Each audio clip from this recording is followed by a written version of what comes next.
दोस्तों नमस्कार, स्वागत है आप सभी का आज की बड़ी खबरों में। दोस्तों आज पूरे देश भर से कई सारी बड़ी और अहम खबरें निकल कर आ रही है। दोस्तों एक एक करके इन खबरों की जानकारी हम आपको बताने वाले हैं।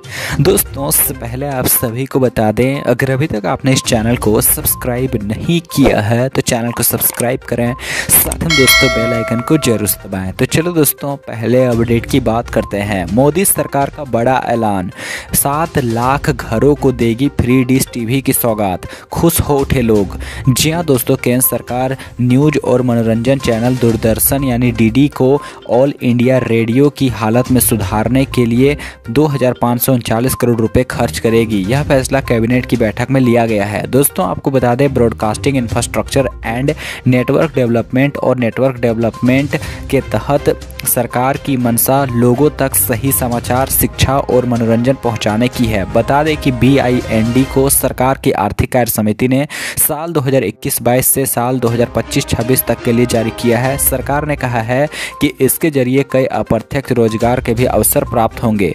दोस्तों आपको बता दें, दूरदर्शन और AIR का संचालन प्रसार भारती द्वारा किया जाता है। सरकार चाहती है कि बदली ब्रॉडकास्टिंग टेक्नोलॉजी के साथ दूरदर्शन और एयर के इंफ्रास्ट्रक्चर को भी मॉडर्न किया जाए। इंफ्रा को अपडेट करने के लिए सरकार 2539 करोड़ रुपए खर्च करेगी। दोस्तों आपकी जानकारी के लिए बता दें कि दोनों की कंपनियों के पास मौजूद उपकरणों और स्टूडियो को मॉडर्न और उन्नत तकनीक से लैस किया जाएगा।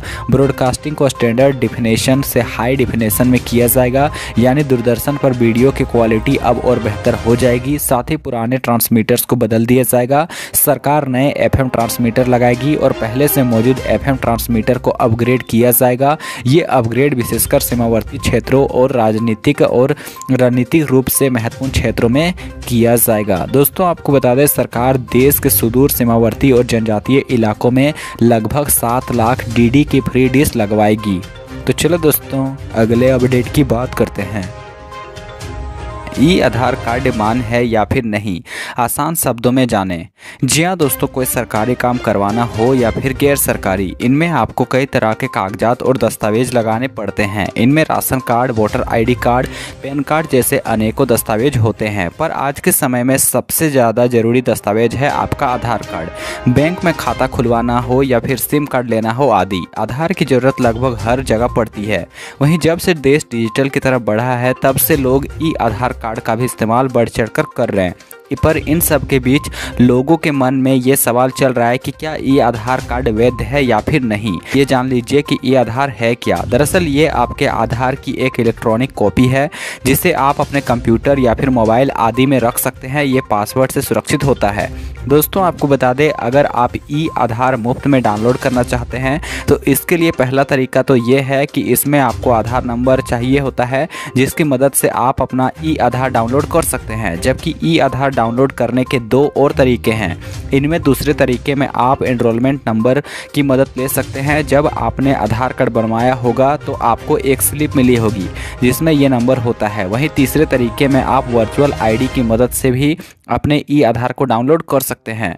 दोस्तों आपको बता दें, अब जानते हैं कि आधार वैध है या फिर नहीं। अगर आपको भी आधार चाहिए तो आप इसे भारतीय विशिष्ट पहचान प्राधिकरण यानी कि UIDAI की आधिकारिक वेबसाइट से डाउनलोड कर सकते हैं, और वो भी बिल्कुल मुफ्त में। दूसरी तरफ इसकी वैधता को लेकर UIDAI कहता है कि आधार अधिनियम के तहत आधार कार्ड पूरी तरह से वैध है और लोग इसका इस्तेमाल कर सकते हैं। तो चलो दोस्तों अगले अपडेट की बात करते हैं। आरक्षण दिया है तो मिलेगा ही, इसे कोई छीन नहीं सकता। OBC रिजर्वेशन पर सुप्रीम कोर्ट के फैसले से खुश हुए CM योगी और डिप्टी CM।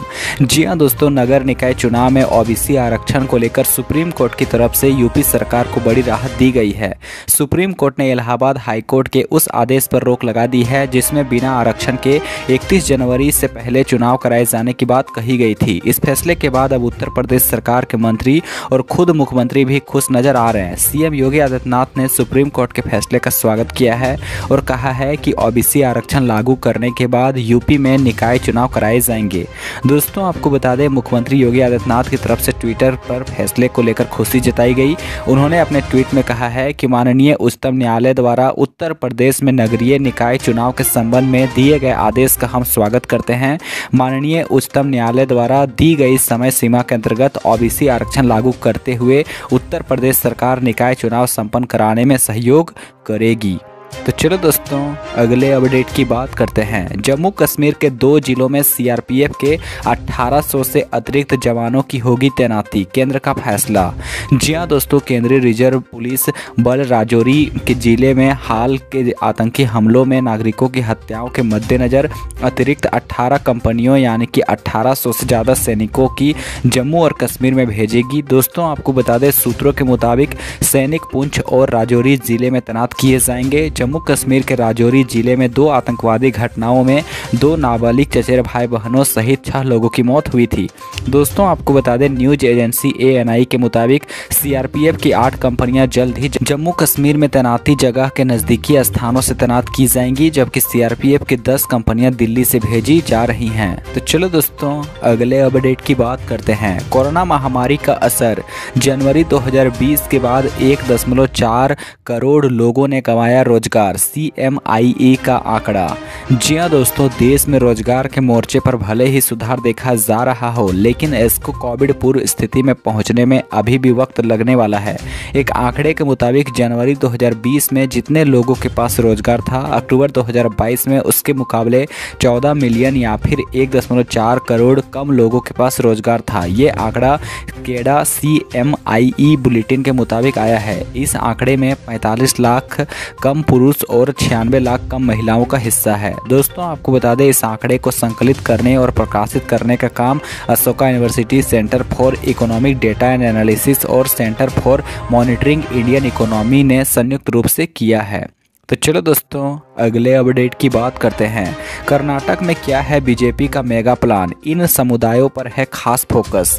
जी हां दोस्तों, कर्नाटक की सत्ता में फिर से वापसी को लेकर बीजेपी ने मेगा प्लान तैयार किया है। संगठन और सरकार में सोशल समीकरण के दम पर विधानसभा चुनाव जीतने का रोड मैप बीजेपी तैयार कर रही है। भावी रणनीति में सबसे बड़े हथियार लिंगायत समुदाय के साथ बोंगालिंगा समाज को भी साधने पर पूरा जोर लगाया जा रहा है। इसके लिए बीजेपी अपने लोकप्रिय नेताओं को मैदान में उतार रही है। गृह मंत्री अमित शाह हाल के दिनों में 2 दिन कर्नाटक रहकर आए हैं। दोस्तों आपको बता दें, गृह मंत्री ने कर्नाटक में पार्टी के ग्रास रूट नेताओं के साथ बैठक कर पार्टी की रणनीति को अमली जामा पहनाने का काम शुरू कर दिया है। दोस्तों आपकी जानकारी के लिए बता दें कि कर्नाटक में वापसी के लिए बीजेपी कोई कर कसर नहीं छोड़ना चाहती है, इसलिए एक के बाद एक बड़े नेताओं के दौरे लगाए जा रहे हैं। गृह मंत्री अमित शाह के बाद इस महीने बीजेपी अध्यक्ष JP नड्डा और PM नरेंद्र मोदी और साथ ही में महीने के अंत तक एक बार फिर से शाह का दौरा प्रस्तावित है। तो चलो दोस्तों अगले अपडेट की बात करते हैं। मोदी कैबिनेट ने ग्रीन हाइड्रोजन मिशन को दी मंजूरी, यह है मकसद। जी हां दोस्तों, PM मोदी के नेतृत्व में बुधवार यानी 4 जनवरी को हुई कैबिनेट की बैठक में महत्वपूर्ण निर्णय लिए गए हैं। केंद्रीय मंत्री अनुराग ठाकुर ने बताया है कि नेशनल ग्रीन हाइड्रोजन मिशन को केंद्रीय मंत्रिमंडल ने मंजूरी कर